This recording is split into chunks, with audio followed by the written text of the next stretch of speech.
최근 들어 KF21의 강력한 경쟁자로 떠오르고 있는 튀르키예의 야심작 TFX. 처음에는 무리한 개발 계획과 실물이 공개될 때마다 드러나는 어설픈 점들 때문에 그 진위를 의심받아왔었는데요. 얼마 전에는 대규모 행사를 통해 KA2인이라는 제식명을 부여하고 자락주행 장면을 공개하면서 그래도 조금은 멀끔한 전투기다운 모습으로 보이기 시작했습니다. 무엇보다 동시 개발 중이었던 휴르젯 고등훈련기가 의외로 멀쩡하게 비행에 성공하면서 KA2인도 개발 성공까지는 몰라도 비행 정도는 성공할 수도 있겠다는 쪽으로 여론이 움직이고 있죠. 만약에 이들이 계획하는 일정과 성능대로 KA2인의 개발에 성공하게 된다면 KF21한테는 상당히 위협적인 경쟁 상대가 될 것이 자명한데요. 그런 KA2인이 최근 최악의 경우엔 프로젝트 자체가 중지될지도 모르는 심각한 문제점에 맞닥뜨렸다고 합니다. 이를 어떻게든 극복하지 못하면 튀르키예는 결국 추후 전투기 시장을 고스란히 한국에 내주게 될 가능성이 크죠.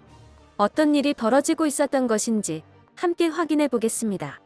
지난 11일 해외 유력 군사매체 디펜스뉴스는 튀르키예 항공우주산업이 공식적으로 TFX의 가격이 비싸질 것이라 밝혔다고 보도했습니다. 매체에 따르면 최근 튀르키예 항공우주산업타이가 직접 TFX의 가격이 이전에 목표했던 수준에 비해 비싸질 것이라고 밝혔다고 하는데요. 지난 2021년 타이의 CEO 테밀 코티리 TV 인터뷰를 통해 밝힌 바에 따르면 이들은 TFX의 대당 가격을 약 1억 달러로 설정하고 개발하고 있었다고 합니다. 1억 달러면 한화로는 약 1330억 원이 되는데요. 사실 이 정도도 결코 싸지 않은 가격입니다. 현재 서방 유일의 5세대 전투기인 F-35가 이보다 싼 1000억 원 가량이기 때문입니다. 개발 초기 가격은 1700억 원에 육박했지만 5세대 전투기를 구매할 수 있는 사실상 유일한 선택지라는 이점을 등에 업고 세계 각국에 팔린 결과 지금은 이 정도로 가격이 떨어졌죠. 경쟁 기종인 KF-21의 경우 725억 원에 불과합니다. 수출 전망이 꽤 밝은 만큼 추후에는 이보다 더 낮아질 예정이죠. 이는 기체 가격만 따졌을 경우로 실제 도입 후의 운용 비용은 계산에 넣지도 않은 것입니다. 물론 TFX가 노리고 있는 시장은 주로 F-35를 구매하지 못하는 국가들이 될 것입니다. 미국과의 관계로 인해서 F-35의 수입 허가가 떨어지지 않는 국가들 말이죠. 5세대 전투기에 대한 필요성만 확실하다면 이들은 F-35보다 비싼 돈을 내고서라도 TFX를 구매할 가능성이 충분합니다. 그런데 이건 TFX가 제대로 된 5세대 전투기급 성능을 갖출 것이 첫 번째 조건이고 아무리 그래도 감당할 수 있을 만한 가격의 범위 안에는 있어야 한다는 게 두 번째 조건입니다.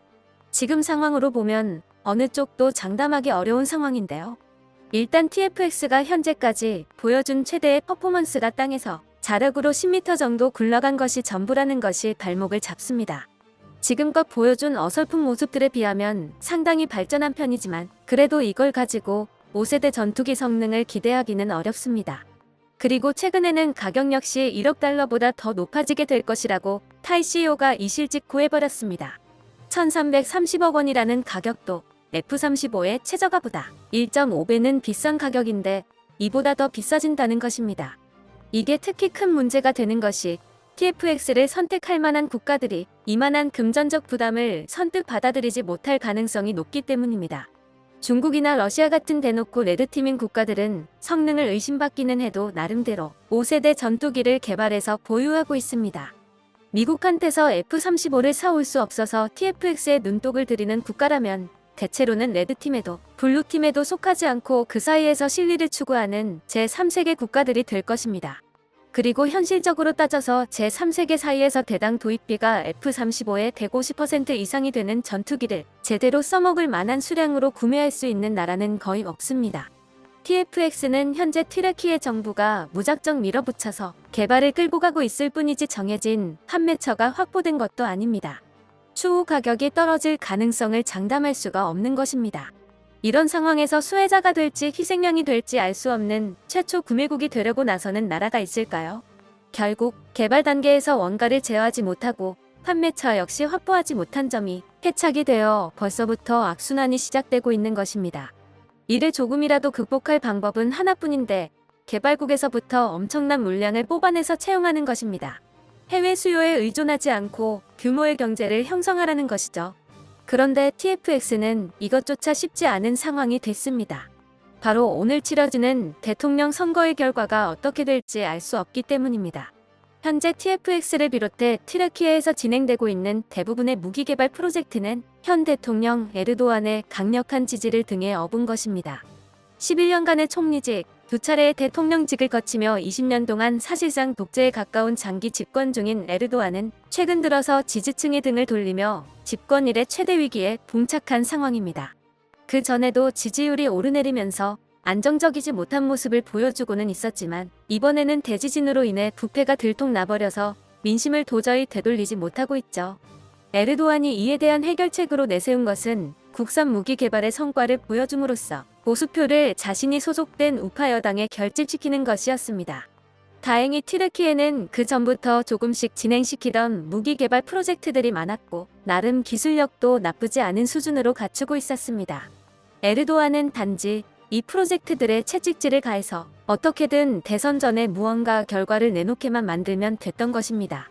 에르도안이 어마어마한 추진력으로 밀어붙인 이 작전으로 튀르키예 밀리터리 매니아들은 눈이 튀어나올 것 같은 희소식들이 매일같이 몰아쳐서 정신을 못 차리고 있습니다. 바이락타르 무인기의 세 번째 모델인 TB3 공개, 무인 공격기 아킨시와 무인 전투기 크질레바의 동시 시험 비행, 스텔스 무인기 앙카3의 지상 주행, 공격 헬기 아탁2의 엔진 테스트, 드론 항모 아나돌루함의 취업, 고등훈련기 휴르젯의 초도 비행, 한국 파워팩을 달고 마침내 양산이 확정된 알타이 전차, 마지막으로 TFX의 지상 주행과 제식명 공개까지. 이 모든 일이 지난 4월 한 달 사이에 벌어진 일이었죠.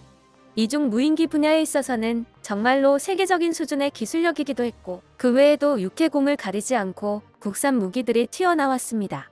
에르도안의 작전은 그런대로 작동하기는 했는데요. 대지진으로 급격하게 싸늘해졌던 여론을 상당히 가라앉혔고 지지율도 40% 후반까지 끌어올렸죠. 현재 튀르키예 대선에서는 무려 6개의 야당이 연합해 오직 에르도안을 떨어뜨리기 위해서 힘을 모으고 있습니다.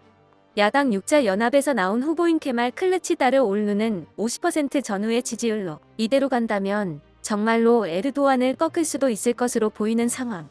다만 튀르키예에는 결선 투표 제도가 있어서 1위 후보가 과반의 표를 얻지 못했을 경우 1위와 2위호가 다시 겨루게 됩니다.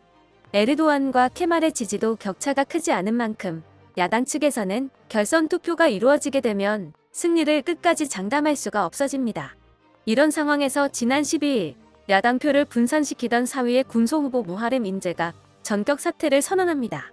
무하렘의 지지도는 대략 2%대로 높다고는 할 수 없지만 에르도안과 케말의 지지도 격차를 생각하면 이 정도 수치만으로도 결과를 좌우할 수 있죠.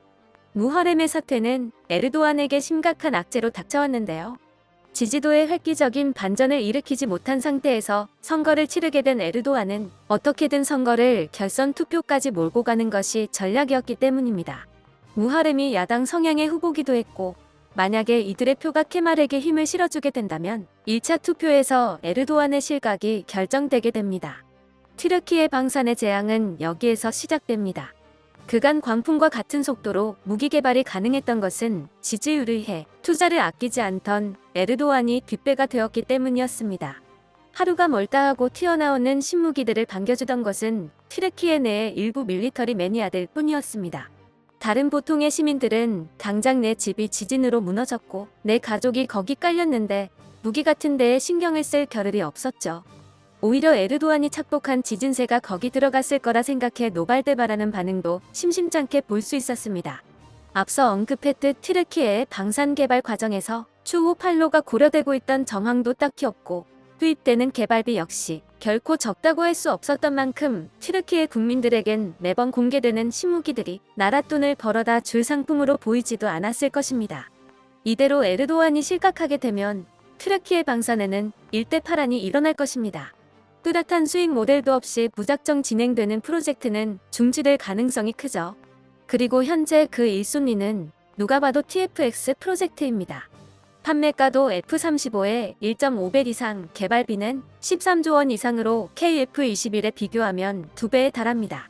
지난 2018년에 개발을 시작했는데 이번에 가격 인상을 언급하면서 2026년 초도 비행 2028년 초도 배치를 선언했죠. 무리가 심해도 너무 심한 스케줄입니다. 애시당초 TFX 자체가 앞서 언급했던 다른 무기들과는 달리 맨 땅에서 솟아올라내듯 갑자기 생겨난 프로젝트인데 이 일정을 더 앞당기겠다고 하니 도무지 현실성을 찾아볼 수 없습니다. 이런 프로젝트를 지지하는 건 선거 전의 여론몰이와 지지율 장사가 필요한 에르도안 한 사람뿐이었죠. TFX 프로젝트의 실질적인 진척도에 달려있겠지만 만약 우리가 본 땅을 굴러가는 시제기가 지금까지의 성과의 전부라면 에르도안의 실각은 곧 TFX 프로젝트의 중단을 의미하게 될 것입니다. 이렇듯 경쟁자의 개발사를 지켜보면서 새삼 깨닫는 점은 한국의 KF21이 얼마나 모범적으로 순탄하게 흘러가고 있는가 하는 점입니다. 물론 처음에는 KF21 프로젝트도 많이 흔들렸지만 사업이 궤도에 오르면서부터는 완성을 향해 누구보다 빠르게 일직선으로 달려나가고 있죠. 이는 트래키에와 다르게 조바심 내지 않고 꾸준히 확실하게 기술력을 쌓아온 덕이라고 할 수 있을 것입니다. KF21의 가장 위협적인 상대로 꼽히던 TFX의 미래는 어떻게 될까요? 그 결과는 오늘 치러지는 튀르키예 대선의 결과에 달려 있습니다. 끝까지 시청해주셔서 감사합니다. 도움이 되셨다면 좋아요를, 다른 이야기도 궁금하시면 구독을 눌러주세요.